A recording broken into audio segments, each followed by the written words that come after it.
ओम नमः शिवाय। हर हर महादेव। आप सभी भक्तों को महाशिवरात्रि की ढेर सारी शुभकामनाएं। दोस्तों, आज हम जानेंगे इस वीडियो के माध्यम से कि महाशिवरात्रि के दिन भगवान भोलेनाथ को प्रसन्न करने के लिए हमें कौन से ऐसे कार्य करना चाहिए जिससे भगवान भोलेनाथ और माता पार्वती का आशीर्वाद हमें सदैव मिले, और उस दिन गाय को कौन से ऐसे चीज़ खिलाने से हमें संतान सुख की प्राप्ति होती है। चलिए बिना देरी किए हुए इस वीडियो के माध्यम से जानते हैं।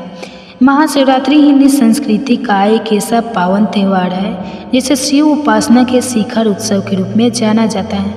पंचांग के अनुसार यह पर्व फाल्गुन मास के कृष्ण पक्ष की चतुर्दशी तिथि को मनाया जाता है। ग्रेगोरियल कैलेंडर के आधार पर देखा जाए तो वर्ष 2025 में महाशिवरात्रि का आयोजन प्रायः 26 फरवरी 2025 बुधवार को संपन्न होगा। यदि किसी भी तिथि की पुष्टि को लेकर अलग अलग क्षेत्रों में पंचांगीय भेद हो सकता है, परंतु सामान्यतः इसी दिन शिवरात्रि मनाई जाएगी। प्रातःकाल से देर रात तक इस दिन श्रद्धालुओं का सैलाब मंदिरों में उमड़ता है, जहां भगवान शिव का रुद्राभिषेक, रात्रि जागरण, भजन कीर्तन और विविध अनुष्ठान होते हैं। इस पर्व में शिव की महिमा का गुणगान, शिवलिंग पर जल, दूध, दही, शहद और बेलपत्र चढ़ाकर किए जाने वाले अभिषेक और ओम नमः शिवाय मंत्र के सामूहिक जाप का विशेष महत्व माना जाता है। शिव के प्रति जन सामान्य में व्यापक सम्मान और श्रद्धा का कारण उनकी लोभ धार्मिकता है। शिव का रूप कहीं अघोर धनी है तो कहीं नटराज के भव्य रूप में उनका सार्वभौमिक नृत्य दिखाई पड़ता है। वे अत्यंत सरल हृदय होने के साथ साथ अद्वितीय महिमा वाले देवता हैं, जिनका स्वरूप आध्यात्मिक चेतना का सबसे गहन प्रतीक माना जाता है। महाशिवरात्रि वह रात है जिसमें प्रकृति और परमात्मा का संगम होता है, जहां भक्तों को अपनी साधना और भक्तों के माध्यम से शिव तत्व का बोध करने का सुगम मार्ग मिलता है। शिव स्वयं निराकार भी है और साकार भी। शिवलिंग के रूप में उनकी पूजा पूरे भारत में प्रचलित है। ऐसी मान्यता है कि शिवलिंग की प्रतिष्ठा भगवान शिव के अनादि अनंत स्वरूप का प्रतीक है, जिसे सीमाओं में बांधना संभव नहीं है। शैव मत और अन्य हिंदू परंपराओं में महाशिवरात्रि मनाए जाने के पीछे कई कथाएं प्रसिद्ध हैं। पहली मान्यता यह है कि इसी पावन रात्रि को भगवान शिव और माता पार्वती का विवाह संपन्न हुआ था। शिव ने सती के त्याग के बाद जगत के विरक्त होकर कठोर तप में लीन होने का मार्ग चुना, लेकिन पार्वती ने जन्म लेकर अत्यंत घोर तपस्या की और शिव को पति रूप में पाने का संकल्प लिया। पार्वती की निष्ठा और संपन्न से प्रसन्न होकर शिव ने उन्हें वर्ण किया और फाल्गुन कृष्ण चतुर्दशी की उस अलौकिक रात्रि में दोनों का विवाह हुआ। इसी कारण महाशिवरात्रि को शिव पार्वती के महामिलन का उत्सव भी कहा जाता है, जहाँ प्रकृति पार्वती और परम चेतना शिव का पावन सामंजस्य दिखाई पड़ता है। एक दूसरी लोकप्रिय कथा समुद्र मंथन से जुड़ी है। देवताओं और दानवों ने अमृत निकालने के लिए क्षीर सागर का मंथन किया था, जिसमें अनेक मूल्यवान रत्नों के साथ साथ भयानक हलाहल विष भी निकला। यह विष इतना प्रचंड था कि समस्त सृष्टि के विनाश का कारण बन सकता था। तब भगवान शिव ने संसार की रक्षा के लिए उस विष को अपने कंठ में धारण कर लिया, जिसके परिणाम स्वरूप उनका कंठ लीना पड़ गया और वो नीलकंठ कहलाया। इसे शिव का परोपकार और उदार हृदय का प्रमाण माना जाता है। किंवदंती है कि विष धारण करने की यह दिव्य लीला शिवरात्रि की पावन रात्रि में ही संपन्न हुई थी। अतः इस दिन को शिव की करुणा और त्याग का स्मरण करते हुए बड़े ही आदर और भक्ति से मनाया जाता है। तीसरी धारणा यह भी है कि महाशिवरात्रि की रात को ही शिवलिंग का प्रकट्य हुआ था, अर्थात अनादि अनंत अग्नि संतंभ के रूप में शिव ने स्वयं को प्रकट किया। उसके ओर छोर को ब्रह्मा और विष्णु भी ना देख पाए। यह प्रमाणित करता है कि शिव संपूर्ण विश्व की परमचेत है, जो किसी एक रूप में बंधे हुए नहीं है। शिवलिंग इसी निराकार से साकार की प्रतीकात्मा अभिव्यक्ति है, जिसकी पूजा का विशेष विधान महाशिवरात्रि पर किया जाता है। इस महान रात्रि को शिव तत्व सघन रूप में प्रकट होता है, जिसके कारण इसे शिव की महाशिवरात्रि कहा गया है। कई भक्त इस पर्व को व्रत, उपवास और रात्रि जागरण के रूप में मनाते हैं। पारंपरिक रूप से महाशिवरात्रि के दिन प्रातःकाल स्नान आदि से निर्वित होकर साफ सुथरे वस्त्र धारण किए जाते हैं और लोग पूरे दिन उपवास रखते हैं। कुछ भक्त फलाहार या दुग्धार करते हैं तो कुछ लोग निर्जल व्रत भी रखते हैं। मंदिरों में शिवलिंग का अभिषेक पंचामृत से किया जाता है, जिसमें दूध, दही, घी, शहद और शक्कर सम्मिलित होते हैं। इसी प्रकार बेलपत्र, धतूरा, भांग, चंदन, अक्षत आदि पूजन सामग्री के रूप में चढ़ाई जाती है। कहते हैं कि बेलपत्र भगवान शिव को अति प्रिय है और उसमें त्रिदुम है। वह त्रिमूर्ति और त्रिगुणातीत शिव का प्रतीक होता है। महाशिवरात्रि की पूजा सिर्फ अनुष्ठान कर्मकांड तक ही सीमित नहीं है, बल्कि इसका एक गहरा दार्शनिक और आध्यात्मिक पक्ष भी है। शिव को नटराज कहा जाता है, जो सृष्टि से के भयानक एवं सुंदर नृत्य के अधिपति हैं। उनका तांडव नृत्य विनाश का प्रतीक नहीं, बल्कि नवीकरण और पुनः सृजन का संदेश देता है। शिव का संहारक पक्ष पुरातन और अनुपयोगी धाराओं का दोषों, पापों तथा बंधाओं का अंत करके नवजीवन का मार्ग प्रशस्त करता है। उनके धारण किए हुए प्रतीकों, जटाओं में गंगा, माथे पर अर्धचंद्र, गले में सर्प और शरीर पर भस्म, सब मिलकर प्रकृति के साथ उनके सामंजस्य को रेखांकित करते हैं। जब शिवलिंग का अभिषेक करते हैं तो एक अर्थ में हम 5 तत्वों पृथ्वी, जल, अग्नि, वायु, आकाश का भार प्रकट करते हैं। यह अनुभव करते हैं कि शिव उन सभी तत्वों से परे, लेकिन उनके आधार भी हैं। ओम नमः शिवाय इन मंत्र इन 5 तत्वों को समेटने वाला पंचाक्षरी मंत्र कहलाता है, जिसके जाप से भक्त अपने भीतर की चेतना को जागृत करता है और एक गहन आध्यात्मिक शांति का अनुभव करता है। महाशिवरात्रि की रात्रि साधना में संलग्न रहने का बेहतरीन अवसर होती है, क्योंकि यह रात ऊर्जा और सूक्ष्म जगत की दृष्टि से अत्यंत फलदायी मानी जाती है। पौराणिक कथाओं के साथ साथ महाशिवरात्रि का बड़ा सांस्कृतिक महत्व भी है।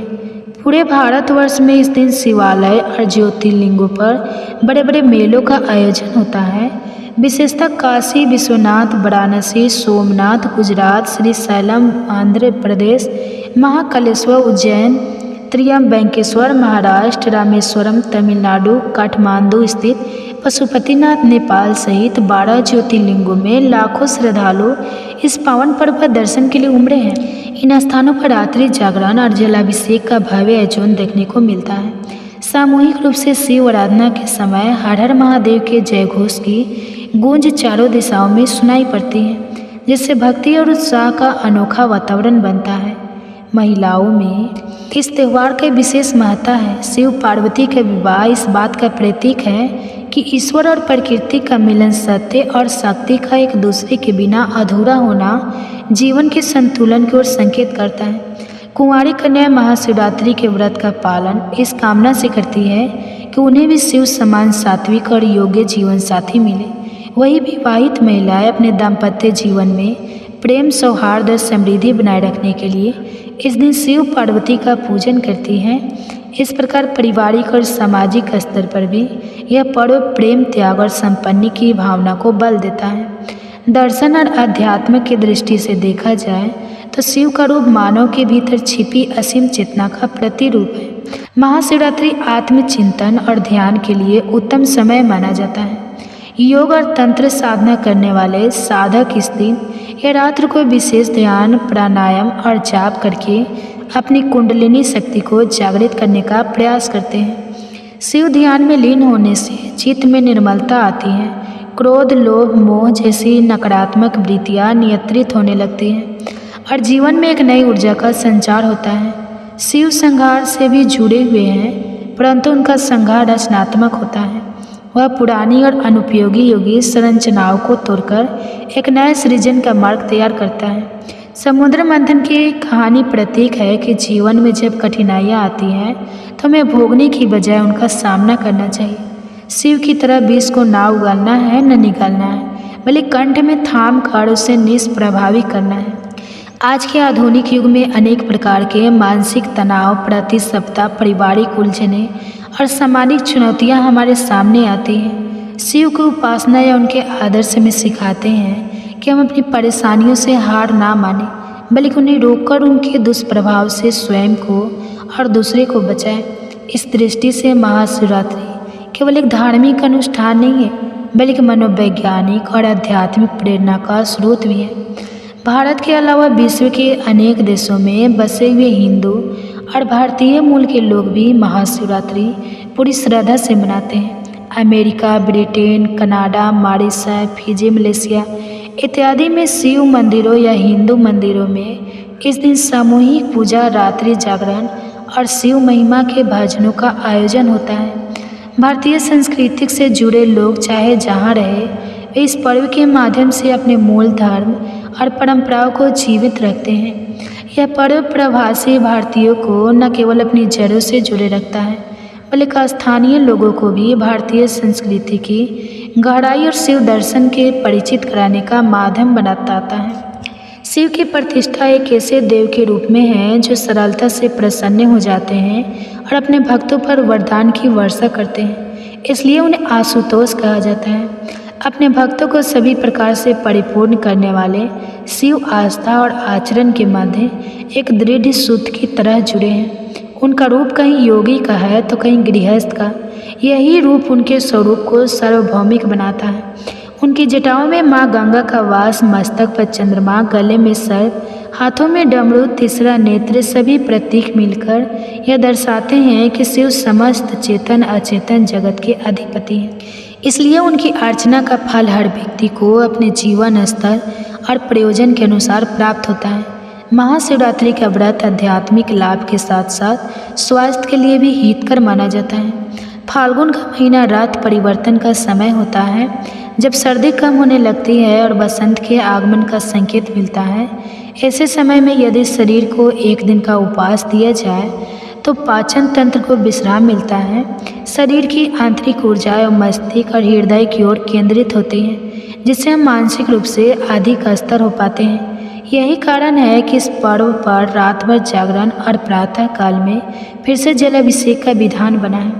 आध्यात्मिक दृष्टि से जागरण का अर्थ सिर्फ सोने न सोने से नहीं है, बल्कि अपने चित्त की अज्ञान निद्रा से जागना भी है। महाशिवरात्रि के दिन कुछ महत्वपूर्ण उपाय करने चाहिए। इस दिन विशेष रूप से गौ माता की सेवा करने से विशेष फल प्राप्त होता है। दोस्तों, शास्त्रों में गाय को माता कहा गया है और समस्त देवी देवता भी इनका पूजन करते हैं। गायों के 6 अंग गोबर, मूत्र, दूध, दही और घी यह अत्यंत पवित्र है और शुद्धि के साधन भी है। गोबर से बेलवे वृक्ष उत्पन्न हुआ, उसमें लक्ष्मी विराजमान है, इसलिए इसे श्री वृक्ष कहा जाता है। गोबर से ही कमल के बीज उत्पन्न हुए हैं। गौमूत्र से गुगलू की उत्पन्न हुई है, जो देखने में प्रिय और सुधा की युक्त है, जो सभी देवों का आहार है। संसार में मूलभूत उत्पन्न है। घी से अमृत उत्पन्न होता है, जो देवों की तृप्ति का साधन है। गाय से ही यज्ञ प्रवृत्त होता है। गौ माता के शरीर में 33 कोटि देवी देवताओं का निवास होता है। गाय एक अत्यंत पवित्र, निर्मल, शांत, निष्पाप जीव है। ऋग्वेद में इसे संसार का पालन पोषण करने वाली कामधेनु माता कहा गया है। इसके दर्शन मात्र से मनुष्य के हजारों पाप नष्ट हो जाते हैं। इसलिए कभी इस निष्पाप गाय माता पर अत्याचार नहीं करना चाहिए। गाय को कभी मारना नहीं चाहिए और गाय को कभी उन्हें कष्ट नहीं देना चाहिए। गाय को मारना शास्त्रों में सबसे बड़ा पाप माना गया है। जो मनुष्य गाय की निस्वार्थ भाव से सेवा करेगा वह सुख समृद्धि प्राप्त करेगा। जो स्त्री रसोई में बनी पहली रोटी गौ माता को खिलाएगी वह सदा सुहागन और सौभाग्यशाली रहेगी। जो लोग अपने घर में गाय से प्राप्त पंचगव्य को घर में रखेगा उसके घर में भी दुख दरिद्रता नहीं आएगी। जो व्यक्ति प्रतिदिन किसी न किसी तरह से गौ माता की सेवा करता है वह सबसे अधिक पुण्यवान बन जाता है। शास्त्रों में गौ माता को माँ लक्ष्मी का रूप माना गया है, इसीलिए उनकी पूजा करने से दरिद्रता दूर होती है। प्राचीन काल से ही गौ माता की सेवा और संरक्षण करने की परंपरा चली आ रही है। कई ऋषि मुनि अपनी कुटिया में गायों का पालन करते थे तथा राजा महाराजा गाय का दान करते थे। गायों के दान को सबसे बड़ा दान कहा गया है। गाय का दान करने से सभी जन्मों के पाप नष्ट हो जाते हैं और मनुष्य को मोक्ष की प्राप्ति होती है। गौ माता के दर्शन करना बहुत शुभ होता है। शास्त्र कहते हैं रोज सुबह गाय के दर्शन होने से पुण्य की प्राप्ति होती है और सुबह गोबर के दर्शन होने से लक्ष्मी की प्राप्ति होती है। अगर किसी महत्वपूर्ण कार्य के लिए जा रहे हैं और अचानक ही गौ माता आपके रास्ते में आ जाती है तो वह कार्य निश्चित ही सफल हो जाता है। किसी भी यात्रा पर निकलते समय अगर गौ माता के दर्शन हो जाए तो वह यात्रा सुखपूर्वक पूर्ण हो जाता है। इसमें संशय नहीं है। कुंडली में यदि प्रिय दोष होता है तो अन्य उपायों के साथ साथ गौ माता को प्रतिदिन रोटी और घास खिलाने से लाभ होता है और प्रिय दोष से मुक्ति मिलती है। इसी तरह कुंडली में यदि छन की 7.5 या महादशा है तो हर शनिवार और अमावस्या को काले रंग की गाय को घास या रोटी खिलाएं और उसकी पूजा करें। इससे शनि दोष कम होता है। गौमूत्र यानी कि गाय का मूत्र बहुत ही उपयोगी, पवित्र और स्वास्थ्य की दृष्टि से अत्यंत हितकारी होता है। आध्यात्मिक दृष्टि से तो गौमूत्र का महत्व है ही, साथ ही वैज्ञानिक और व्यवस्था की दृष्टि से भी गौमूत्र के बहुत से लाभ बताए गए हैं। गौमूत्र में बहुत से खनिज पदार्थ और स्वास्थ्यवर्धक तत्व होते हैं जो हमारे शरीर की शुद्धि करते हैं और बहुत से रोगों से भी बचाते हैं। साथ ही गौमूत्र छिड़कने से वातावरण में शुद्धता और पवित्रता व्याप्त हो जाती है। इसलिए हमारे शास्त्रों में शरीर को निरोगी रखने के लिए प्रतिदिन गौमूत्र का सेवन करने तथा घर में गौमूत्र छिड़कने के लिए कहा गया है। कुंडली में शुक्र ग्रह की स्थिति को मजबूत करने के लिए ज्योतिष शास्त्र के अनुसार सुबह के भोजन में सबसे पहली रोटी निकालकर एक सफ़ेद गाय को खिलाना शुभ माना जाता है। अगर कुंडली में बुध ग्रह कमजोर है या किसी कारण इसके दुष्प्रभाव झेलने पड़ रहे हैं तो हर बुधवार के दिन गाय को हरा चारा खिलाना शुरू कर दें। इससे बुध से जुड़े दुष्प्रभाव दूर होंगे और आपको तमाम समस्याओं का हल मिल जाएगा। अगर कुंडली में मंगल दोष है जिसके कारण आपके जीवन में कई तरह की परेशानियां हैं तो लाल रंग की गाय की सेवा करें। मंगलवार के दिन गाय का पूजन करें और उसे गुड़ और चने आदि खिलाएं। बृहस्पति ग्रह को जीवन के सभी मांगलिक कार्यों का कारक माना जाता है। ऐसे में अगर किसी व्यक्ति के जीवन में विवाह आदि मांगलिक कार्यों में विघ्न निर्माण हो रहे हैं तो उन लोगों को कुंडली में बृहस्पति ग्रह की स्थिति को मजबूत करने के लिए रोटी पर गुड़ और चने रखकर गाय को खिला देना चाहिए। इससे शुभ परिणाम प्राप्त होते हैं। अगर घर में अशांति है, लड़ाई झगड़े होते रहते हैं तो घर में सुख शांति बनाए रखने के लिए घर के अंदर गाय के गोबर से बने उपले को जलाना चाहिए और उसका धुआं संपूर्ण घर में फैलाना चाहिए। इससे घर की नकारात्मक ऊर्जा नष्ट होती है और सकारात्मक ऊर्जा में वृद्धि होती है। गाय के दूध, दही, घी, गोबर और गौमूत्र से बनने वाले मिश्रण को पंचगव्य कहते हैं। पंचगव्य को पाप नाशक कहा जाता है और हिंदुओं की एक धार्मिक विधि प्रायश्चित करने में इसका उपयोग किया जाता है। पंचगव्य को बनाने वाली सभी वस्तुएं अत्यंत उपयोगी होती हैं जो स्वास्थ्य के लिए लाभदायक तो है ही, साथ ही औषधीय गुणों से भी भरपूर है। अगर द्वार पर गौ माता आती है तो उसे बिना रोटी खिलाए जाने मत देना, नहीं तो दुर्भाग्य का सामना करना पड़ेगा। क्योंकि जिसके द्वार से गाय बिना कुछ प्राप्त किए लौट जाती है उसके घर से लक्ष्मी भी चली जाती है। प्रत्येक स्त्री को प्रतिदिन गाय के लिए एक रोटी बनानी चाहिए और प्रेम से गौ माता को खिलानी चाहिए। इससे गौ माता का आशीर्वाद प्राप्त होता है और मन की इच्छाएं पूर्ण होती हैं। कुछ लोग गौ माता को बासी भोजन अथवा जूठन खिला देते हैं। इसे शास्त्रों में पाप माना गया है। आप किसी अन्य पशु को खिला सकते हैं लेकिन गाय को कभी जूठन नहीं खिलाना चाहिए। भूख लगने के कारण गौ माता उस अन्न को ग्रहण तो कर लेती है लेकिन उसका पाप उस व्यक्ति को लगता है जो गौ माता को ऐसा बासी भोजन खिलाता है। गाय एक शाकाहारी और पवित्र पशु है, इसलिए गाय के भोजन में कभी मांस, अंडे आदि चीज़ें नहीं डालनी चाहिए। ऐसा करने से महापाप लगता है। यदि कुंडली में चंद्र दोष है और जिसके कारण लगातार परेशानी उठानी पड़ रही है तो रोटी पर सफ़ेद मक्खन, नमक और घी लगाकर गौ माता को खिला दें। यदि छंद दोष है तो आटे में थोड़े काले तिल मिलाकर रोटी बनाकर गौ माता को खिला दें। इससे छंद दोष समाप्त होता है। मंगल दोष को दूर करने के लिए रोटी पर हल्दी लगाकर गाय को खिलाना चाहिए। अगर घर में धन की समस्याएं है तो गुरुवार के दिन गाय को केले का फल खिलाना चाहिए। इससे दरिद्रता दूर होती है। गौ माता के पीठ पर एक उभरा हुआ कुबर होता है। उस कुबर में सूर्य, केतु, नाड़ी होती है। जब भी द्वार पर गौ माता पधारे तो इस कुबर को एक बार जरूर स्पर्श करें। इससे जीवन से सभी रोगों का अंत होगा और धन संपत्ति की प्राप्ति होगी। शास्त्रों में कहा गया है जो मनुष्य तन, मन, धन से गौ माता की सेवा करता है और मृत्यु के बाद बैतरणी नदी को गौ माता की पूंछ पकड़कर पार कर लेता है। उस व्यक्ति की अकाल मृत्यु नहीं होती और उसे मोक्ष की प्राप्ति होती है। जिस व्यक्ति के भाग्य की रेखा सोई हुई है, अगर वह व्यक्ति अपनी हथेली पर गुड़ रखकर गौ माता की जीभ से चाटता है तो उसकी सोई हुई भाग्य रेखा खुल जाती है और उसका दुर्भाग्य सौभाग्य में परिवर्तित हो जाता है। उम्मीद है जानकारी पसंद आई होगी। वीडियो को लाइक जरूर करें, कमेंट में हर हर महादेव अवश्य लिखें। साथ ही चैनल को सब्सक्राइब करें ताकि ऐसे ही आध्यात्मिक जानकारी आपको प्राप्त हो। आप सभी का तहे दिल से धन्यवाद।